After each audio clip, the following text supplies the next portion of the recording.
Salute to y'all. Straight to the point. Sports and entertainment. Hit the like button. Sub to the channel. If you're not a member, also hit the notifications to get all of my content as well as all of my videos. Salute to the whole entire Lions Den, basketball and boxing community. And I appreciate all of my subs that's been rocking with me. Day ones and new subs too. All of y'all. Much love to you all. I'm chilling here in the morning. You got your pen ready, huh? Oh, man, what you got in there, man? He got some of that fire, yeah. I don't know why y'all be doing pens and vapes and stuff like that, man. Come on, man. Just cut the switcher open and put the weed in there, man. Damn, man. Doing all that, man. There ain't no telling what kind of chemicals they put in there. Shit, salute to you, Ted. Everybody want to do all these pens and vapes and oils and all this other bullshit. Hey, man. Oh, man, just cut it open. Just cut it open.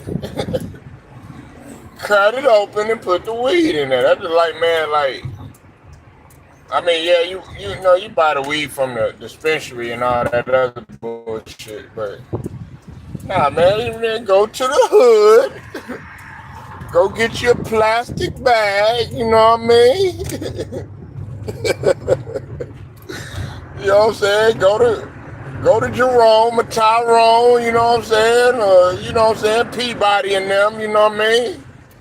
Right around the corner, go to Poke Shop in them. You know what I'm saying? You know what I'm saying? Let them know, let them tell you it's fresh off the boat.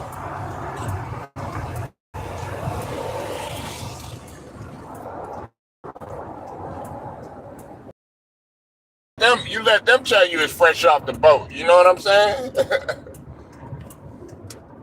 What's up with it, Alex? I see you in the building, man. Yeah. Get you one of them, you know, get you one of them baggies, you know what I'm saying? So it's not like opening up the bag and you be like, take a sniff of it, take a whiff of it to see if it's good or not, you know what I mean? Or you could even smell it through the bag sometimes.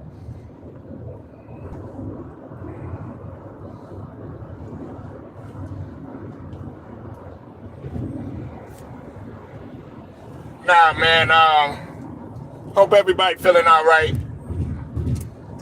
Bronny James, 12 points, man. It's sad that we got to be celebrating 12 points, but look, he getting his confidence back, all right? You know, 12 points, I mean, he scored 12 points and everything like that, but, I mean, first off, and look, I'm not trying to rain on on his parade, okay? He played better, okay? He played better but that's what he's supposed to do, okay? That's what you're supposed to do. Now you got to build on that, okay? I'm not gonna be easy on Bronny. I certainly ain't gonna call him trash or anybody else like some of these other niggas be doing and stuff like that. But I mean, he scored 12 points. Now let's see if you could build on that, and then more importantly, let's see if you could put up 12 points. Or listen. My thing is this: it's not always about the points, man. It's really you could have. Hey, really, and I know this is gonna sound crazy when I say this. Man, what is I should smell like I smell something.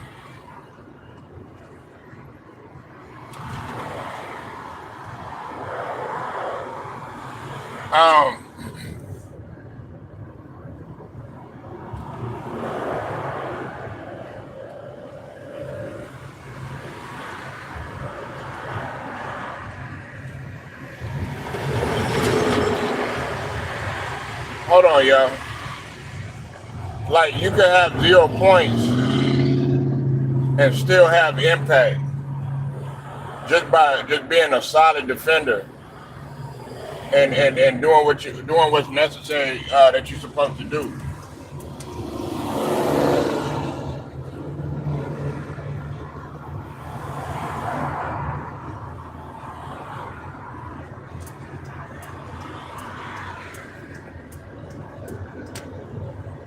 Um, I mean, 12 points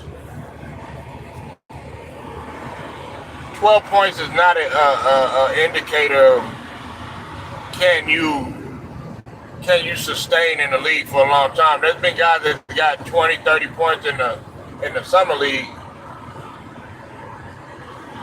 and then they get to the real, and it's a completely different scenario.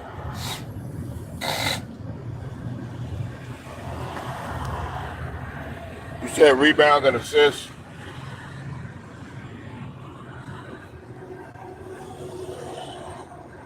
Count as points, helping team blocks. Yeah. Exactly, Ted. Like, I listen. Buckets are buckets. You know what I'm saying? And that's great. But like, you could get buckets all day, but are they gonna be impactful? That's the thing. Like,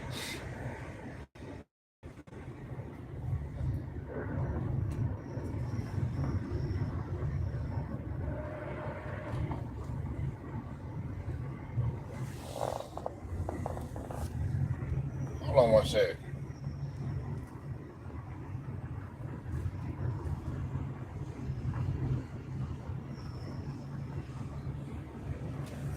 Let's spend something.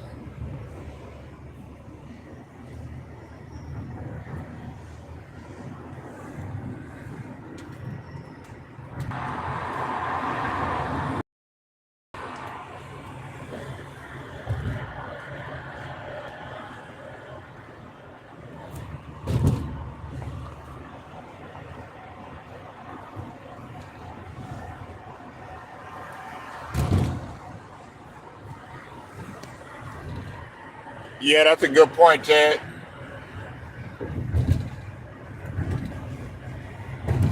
That's a damn good point.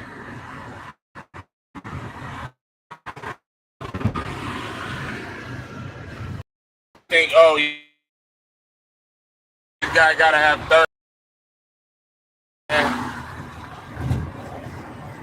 Nah, I want to see if you're gonna come at the end of the game and hit those type of points.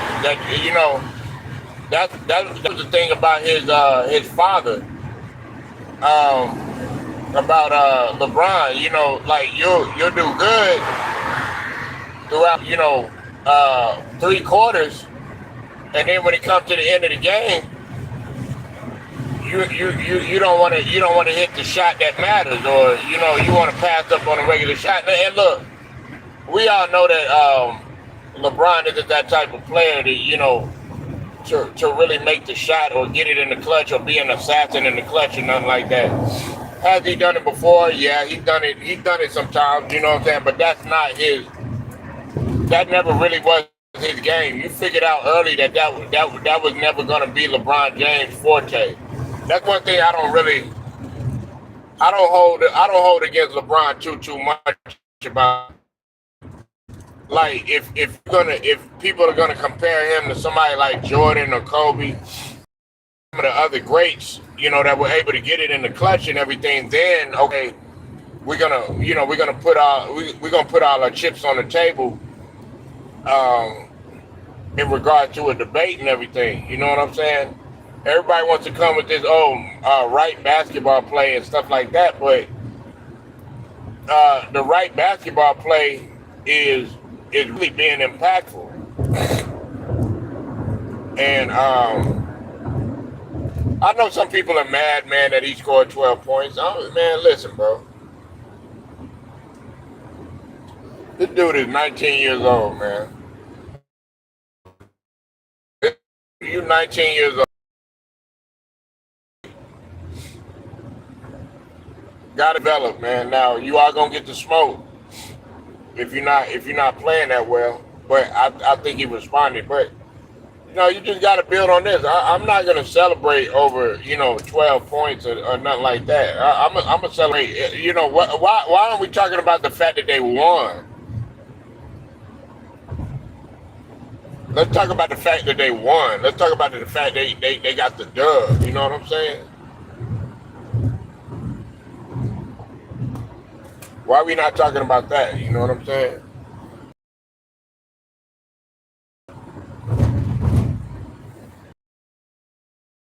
Man, that's real talk, man. I want to see if you're gonna do other things. You know what I'm saying? Well, what are you capable of? Are you capable of locking up your man? You know, are you capable of getting that key still? Like I saw one play. I remember one play distinctly where he had a turnover and it converted into a 3-point shot, man.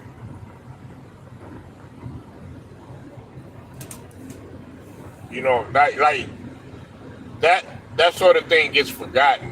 You know what I'm saying? Like that's why like a guy like Derek White, he's extremely vital to uh, the Celtics or any team that you put him on.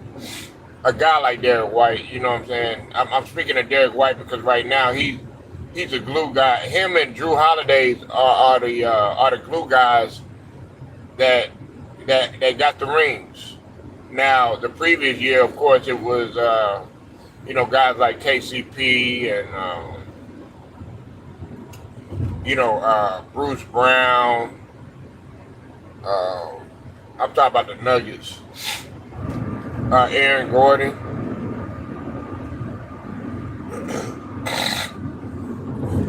They was glue guys. You know what I'm saying, that helped the team lead to a championship.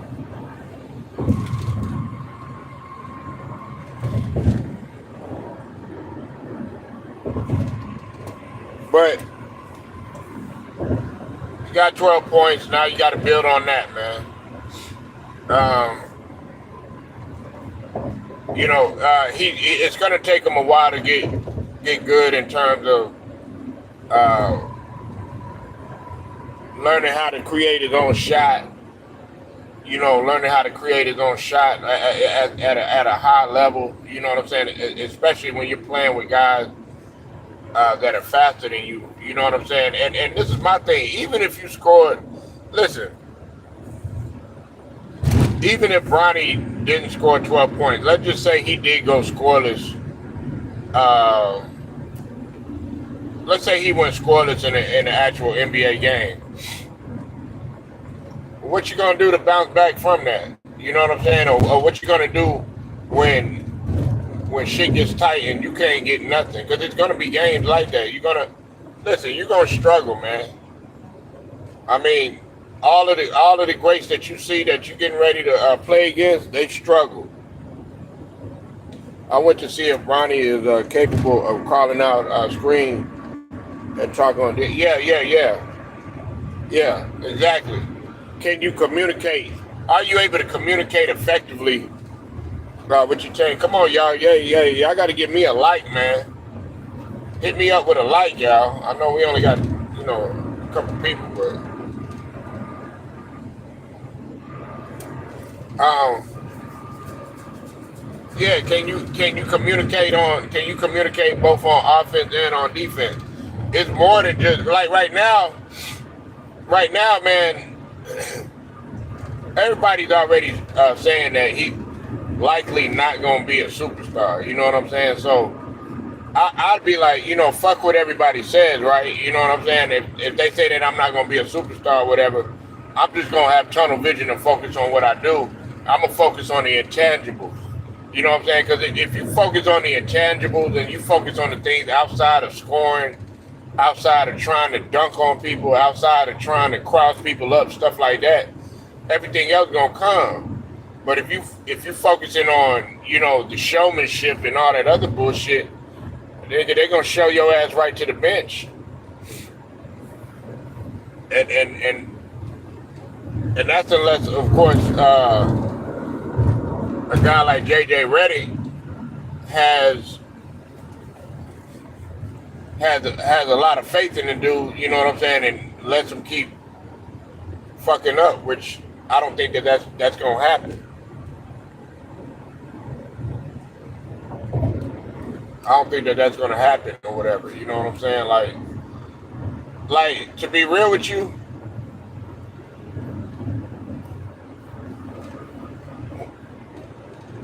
like when you talk about AD and when you talk about LeBron and guys on that team, they're not gonna have like they're gonna LeBron gonna play with his son and everything, man, but they're not gonna have no time for no all these rookie mistakes and stuff like that. Not even LeBron, man. And listen, this is another thing too. I don't think a lot of people are looking at too. Like he gonna be out there with his dad and stuff like that, but he probably gonna be looking at his dad differently. You know, like look, because when he get out there, yeah, you don't watch your dad play, and you don't watch them. You know what I'm saying? From a youth and everything. You don't been from the outside looking in, and you probably done played a little pickup ball and everything like that. But we talking about you being in the NBA game. You know what I'm saying? Like, you know, some people personality turn into something different. Then after a while, he gonna be like, you know what, man, I don't even want to play with you no more. I had someone talking, tell me that targeting defense is not important. Oh yeah, yeah, yeah, yeah. It is, man. I don't know who told you that, but that's bullshit. You have to talk. Like if like Ted, if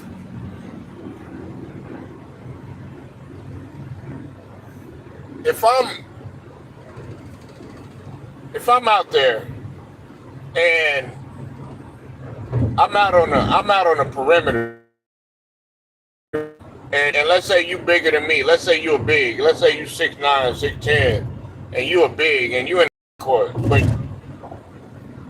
you never tell me to watch the screen or pick or yell out pick coming left, pick coming right. That's and then if you know that I'm not unable to get to it, you either gonna tell me to go through it or to stay home.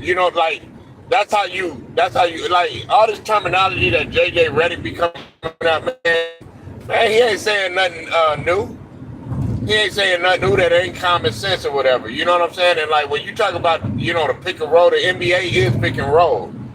Like people will really get upset at you especially if you don't know how to read a pick and roll and y'all don't know how to communicate. I done seen teammates get into fights over that shit because like if you can't read it and understand a pick and roll, that people will pick and roll on you all day and then just laugh at you because all you got to do is if I'm on the perimeter and I'm going through there and Ted, you're telling me to go ahead and go through or whatever, then okay, I'm listening with the idea that if he tries to pass the ball, at least you'll be able to get to it or you'll be able to contain that dude. Or, we have some sort of containment right there. Especially when you're talking about like drop coverage. You know what I'm saying? That's extremely important. You know what I'm saying? Because if if I'm unable to get through the screen, he beat me or something like that, and you down on drop coverage, but you able to recover while that guy right there, like, and I'm talking about when he gets to that free throw line or something like that. I'm having y'all think like, you know what I'm saying, as if we actually playing, and he get through there, and he's constantly doing that, like he's constantly hitting that shot at the free throw. Or he's constantly, and I'm letting him go, and we not communicating. Well, Ted, you gonna be frustrated as a mother. You gonna be like, nigga, what is you doing? What is you doing? You got to communicate with me. You know what I'm saying? And sometimes that takes a long time to get. Or if vice versa, if you're not calling out the screen for me, but I'm steadily getting picked, and he's either getting that shot off a pick or he's setting somebody up on either a pick and roll or a pick and pop. I'm gonna be looking at you. I'm like Ted, why, you gotta say something.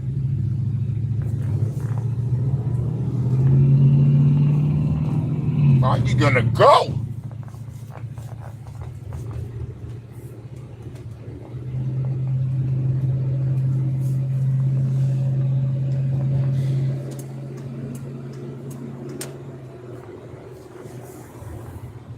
and you're right about that. It's all about communication.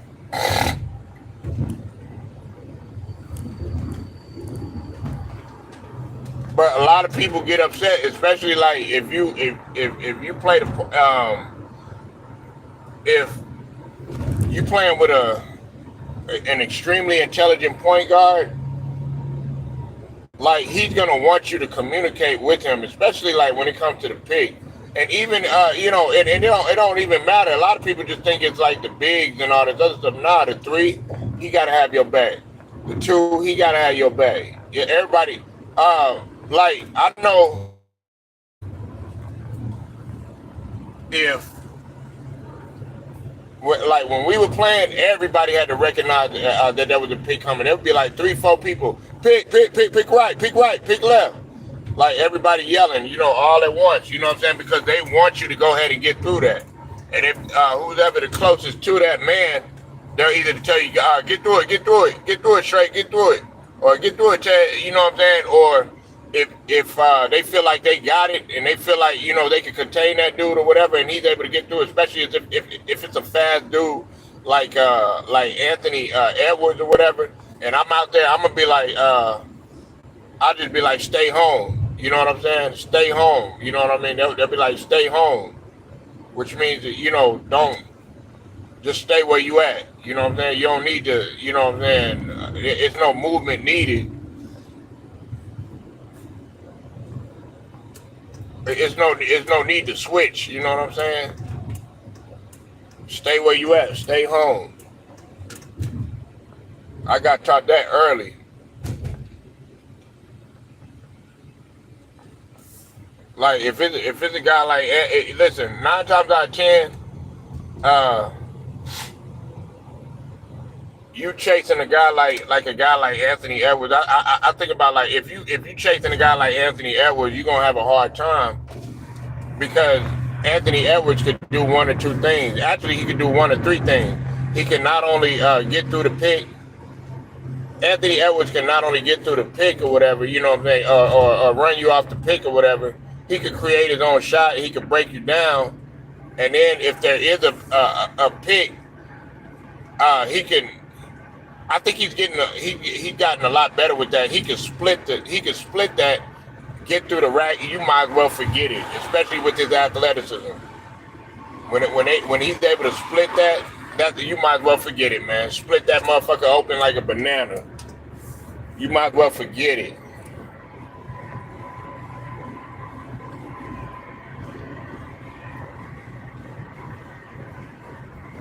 Pick and roll can be. Some people make pick and roll so damn complicated, like it's not even funny. You know what I'm saying? You'll be surprised of how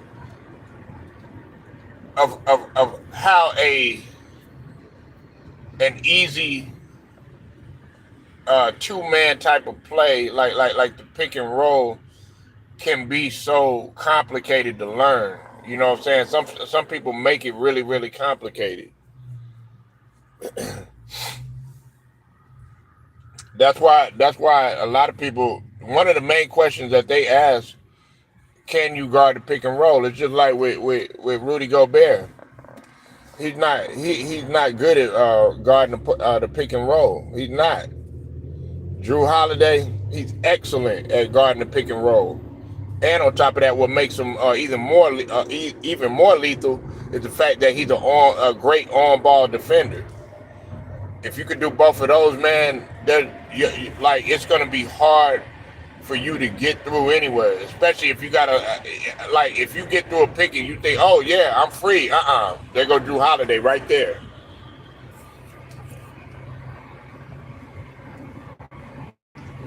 I'm not trying to get up on here and be like, basketball 101 and no shit like that, but I'm trying to get people to understand that sometimes, man, the most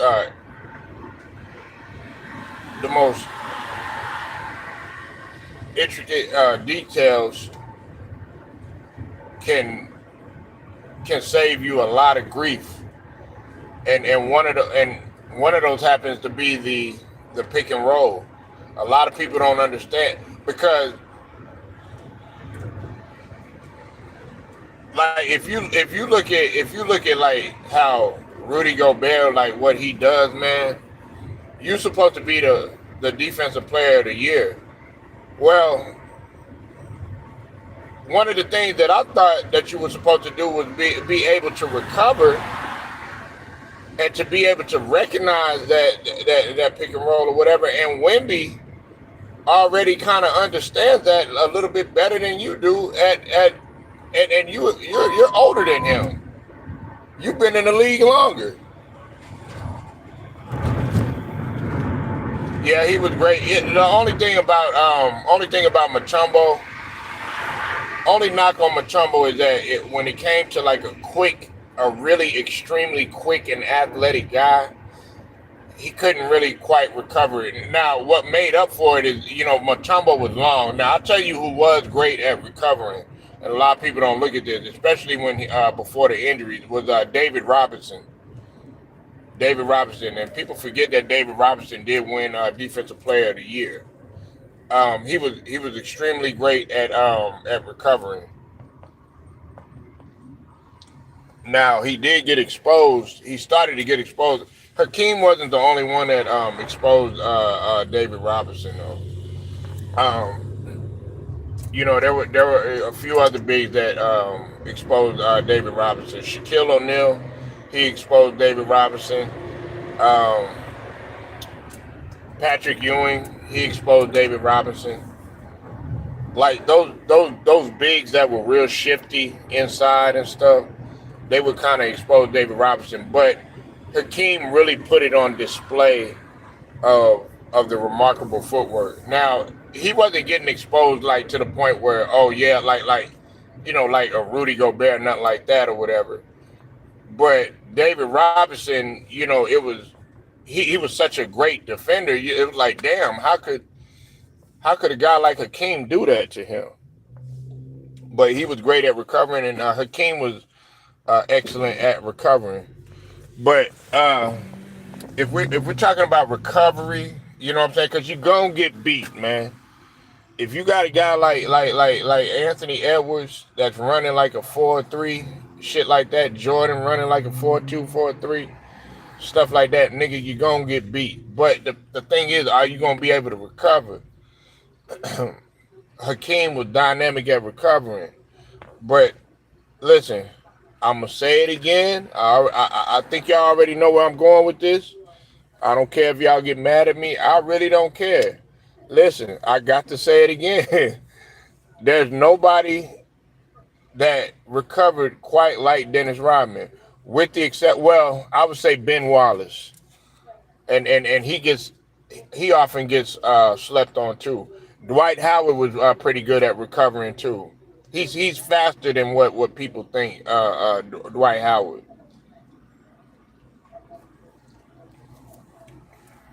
Uh, Wilt Chamberlain.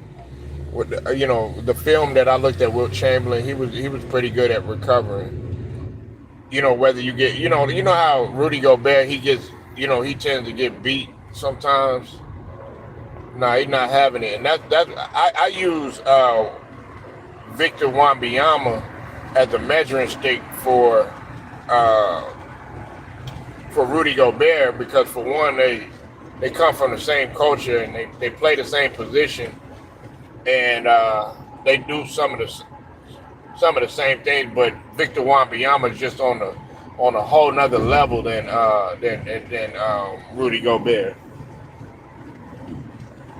Yeah, they were. I mean, KG was pretty good, at it and stuff like that. But man, I'm talking about, man, like I like. Don't get me wrong, Tim Duncan and KG, they were great at doing it, man. But Doc, you had to be fearful if you threw the ball.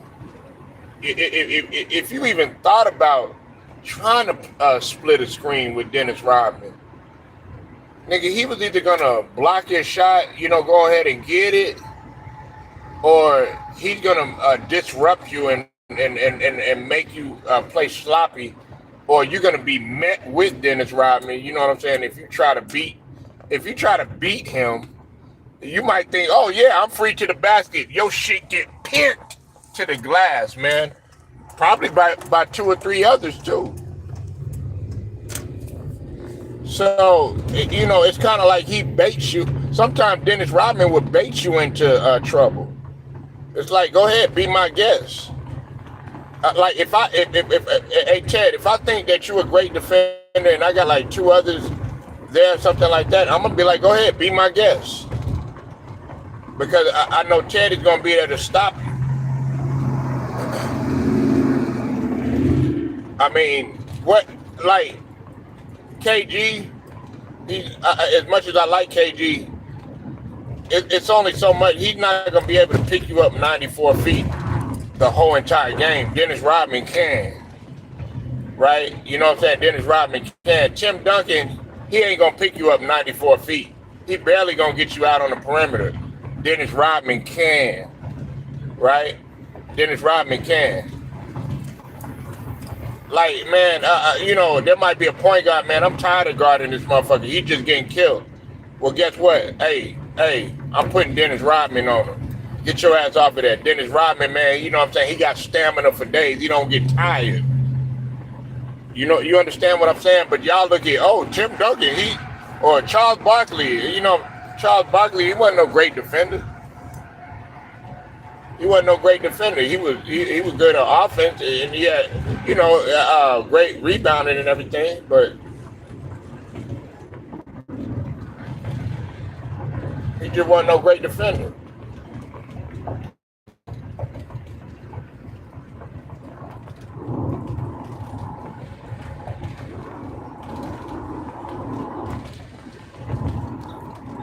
He wasn't no great defender, man. You know what I'm saying? And that's what I need.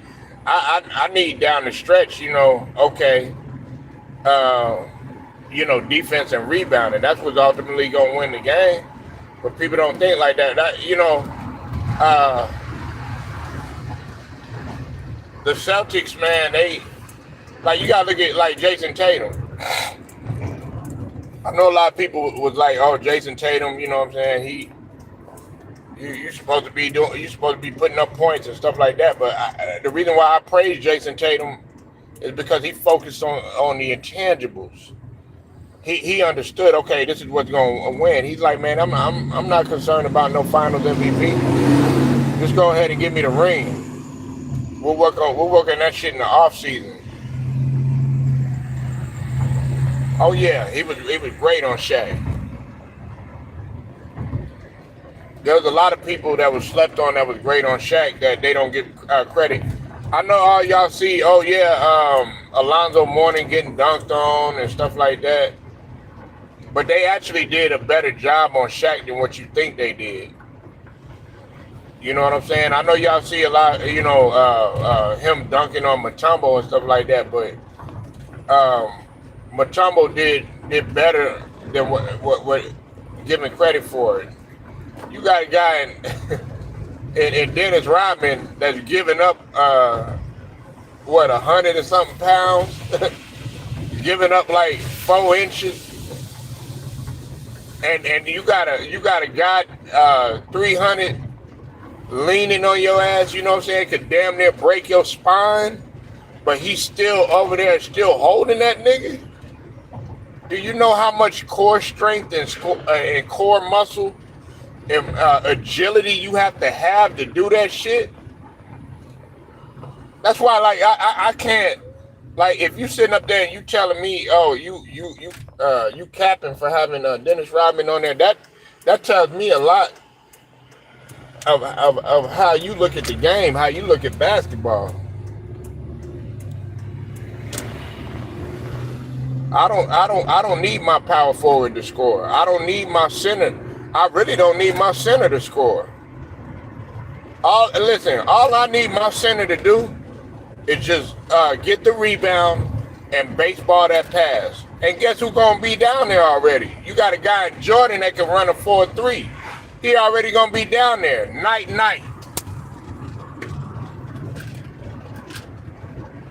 That rebound come off. Guess what? You got Dennis Rodman, baseball pass. Guess who's gonna be down there?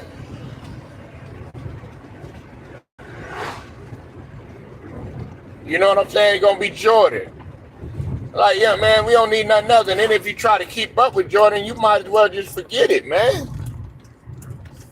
Isaiah Thomas in his prime, shit. He get the rebound, guess what? He gonna kick that motherfucker up to Jordan, even though they don't like each other. But let's not like act like, they not dynamic if they play with each other. Shit. Isaiah Thomas can split, especially in his prime. He can split any damn pick and roll, man, with his intellect. And then you have to worry about whether he gonna find that motherfucker, or you got to worry about whether he gonna create his own shot, because he can do both. Yeah, yeah, Alonzo Mourning, Alonzo, like John Thompson. John Thompson was all about teaching his big defense. You know what I'm saying? Um, when you talk about Patrick Ewing, when you talk about Alonzo Mourning, when you talk about Dikembe Mutombo,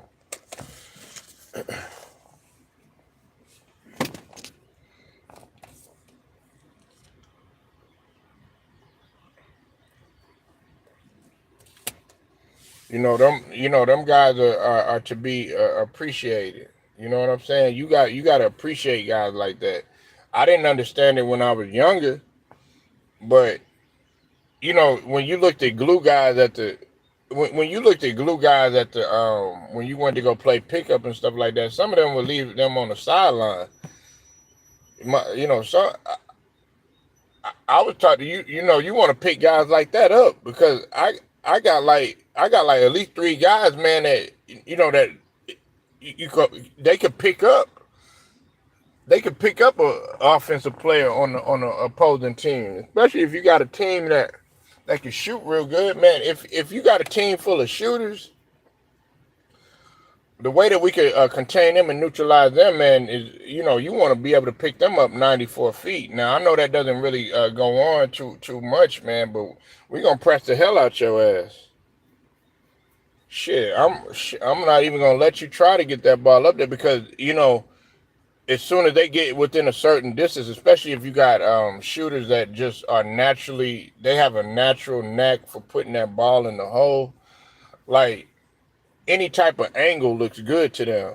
I don't want to give you any type of goddamn angle. I don't want anything to look good for you. I want you to be uncomfortable. I want you to be going out your mind. And part of being uncomfortable is making your ass tired than a motherfucker. You know what I'm saying? And make, because if you're tired and frustrated at the same time, that's gonna take you out your game. You know what I'm saying? That's what a guy like Patrick Beverly do. That's what a guy like Dennis Rodman do. That's what a guy like Derek White do. That's what a guy like Drew Holiday do. That's what Mikal Bridges do. That's what OG Anunoby do. That's what the Pascal Siakams do. You know what I'm saying? That's what Alvin Robinson did. You know what I'm saying? Y'all got to learn. That's what Michael Cooper did.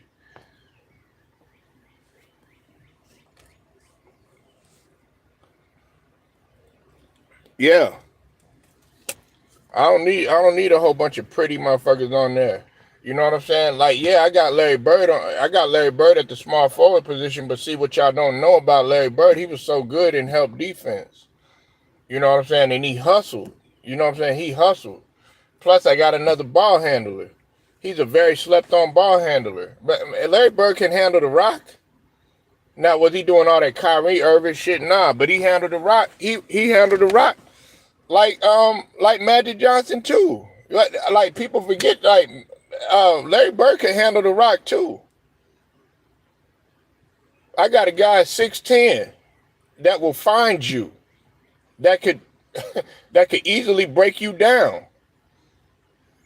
Like, he could create his own shot. He can step out, hit the three. He could hit the mid range. He could triple threat. He could post you up. You know what I'm saying? Shit, he can move without the ball. What the fuck is this?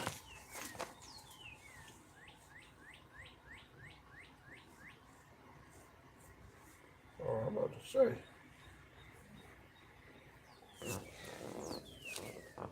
But the one thing that gets slept on about Larry Bird is he was a good help defender. He wasn't no great one-on-one defender. He was a good help and team defender. Now there were times when he did do a good job, defensively, one in a one-on-one situation. We're not gonna sit up here and cap, but man, yeah, I'm taking Larry all day. I'm taking Larry all day.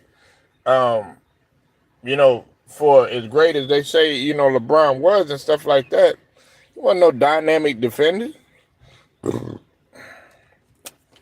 He wasn't no dynamic defender. He had maybe, besides that year he played with,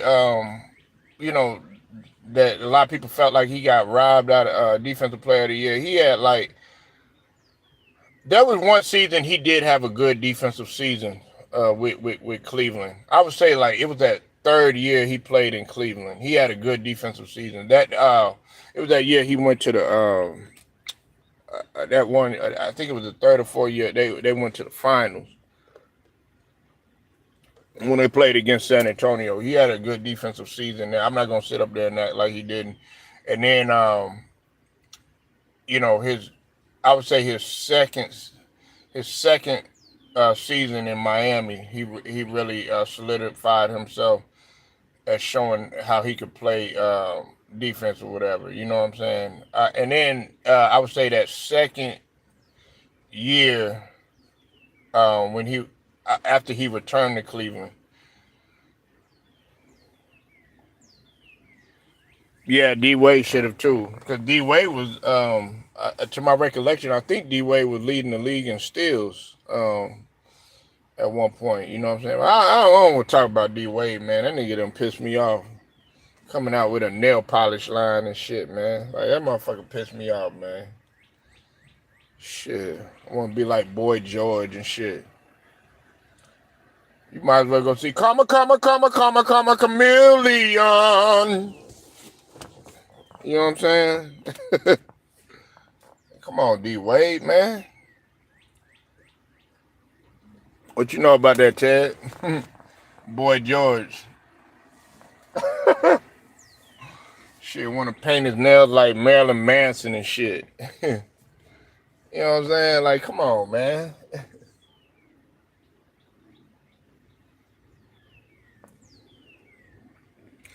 Nah, man. I'm going to go ahead and get up out of here straight to the point. Make sure y'all like the video, share it, subscribe, hit the notification so that you are notified. Shouts out to the whole entire Lions Den basketball and boxing community. All right. If you'd like to donate to the channel, my Cash App, straight to the point, 77. Till then, shouts out to all of my subs, my day one, especially my new subs. Till then, it's straight to the point. I'm out.